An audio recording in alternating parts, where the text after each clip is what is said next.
கடைக்கு மாதிரி பொண்ணுங்களா இப்ப இருக்காங்களா? அப்ப இருந்தா ஏன் இந்த மாதிரி இருக்க போகுது? கடவுளே இறங்கி வந்து எல்லாருக்கும் ஒரு வரம் கொடுப்பாரு. கண்ணகி மாதிரி இருக்கிற பொண்ணுங்களா இருந்துச்சுன்னா அப்ப கண்டிப்பா எனக்கு கொடுத்துருவாரு. நீங்க ரொம்ப ரொம்ப தப்பா பிகரா இருக்கீங்க. இதெல்லாம் ஓவரா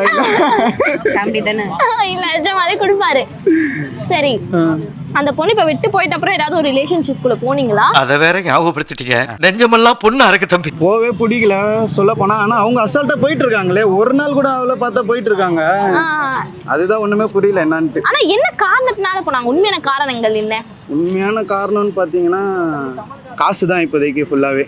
காசா? ஆமா. ஏன் காசு?